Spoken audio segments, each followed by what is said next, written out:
Good morning everyone. आज हम जानेंगे कि जेनजी किसे कहता है और साथ साथ इस वीडियो में ये अंत तक देखें कि आप किस जनरेशन में हैं। जेनजी क्या होता है, पूरे जनरेशन का कौन कौन सी पीढ़ी है। इस वीडियो में हम आपके लिए लाए कि जेनजी किसे कहा जाता है, साथ साथ में जेनजी का प्रभाव आज जो वैश्विक स्तर पर देखा जा रहा है तो किसका प्रभाव है, जेनजी का या किस जनरेशन का। तो देखें जेनजी, साथ साथ में यह भी हम जानेंगे कि ये लिखा रहता है जेन जेड, लेकिन इसे जेनजी क्यों करते हैं।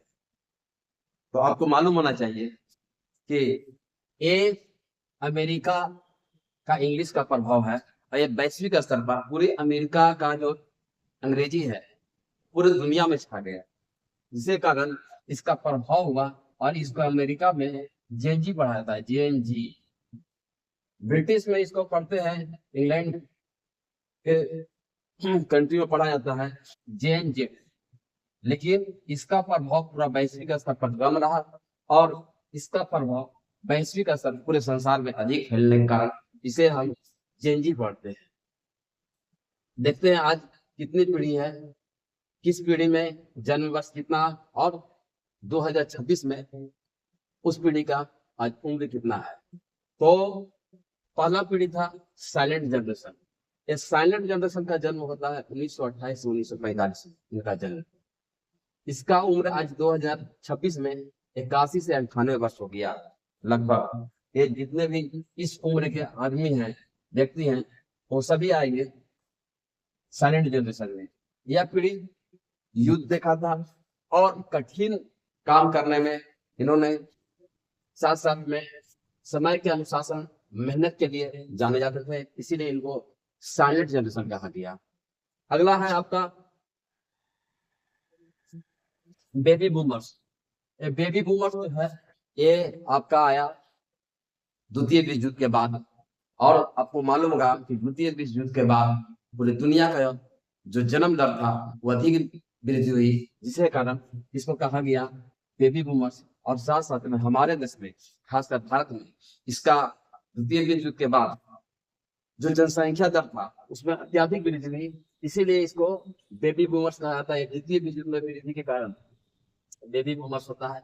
बेबी बूमर्स का जन्म दर है वर्ष है 1946 से 1964। अभी 2026 में इस उम्र के व्यक्ति हुए जिनका 62 से 80 वर्ष के बीच में जन्म है। ये जन्म क्या बोलते हैं, डेट ऑफ बर्थ के अनुसार उनका आज आयु है, उस आयु के अनुसार उनका 62 से 80 वर्ष वाले जितने भी व्यक्ति हैं वो बेबी बूमर्स में आते हैं। इन्होंने इन्होंने यानी जनसंख्या वृद्धि करने में बहुत बड़ा भारत का योगदान रहा। कहिए एक जनसंख्या का उस समय अत्यधिक वृद्धि। अगला है जेनेक्स।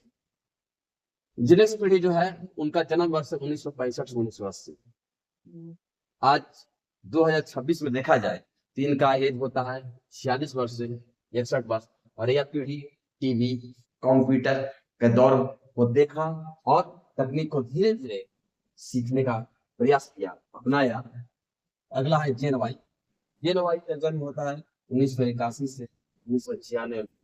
ये आज जो है 2026 में 30 वर्ष से 45 वर्ष तक जाता है और इन्हें मिलेनियल्स भी कहा जाता है, क्योंकि इन्होंने कंप्यूटर के साथ साथ एआई इंटरनेट को देखा और उसका उपयोग तेजी से कर रहा है। अगला जनरेशन है जिसे हम जानते हैं जेनजी। जेनजी का जन्म वर्ष है 1997 से 2012। ये 14 वर्ष से 29 वर्ष के आयु के जितने व्यक्ति हैं ये जेनजी में आते हैं।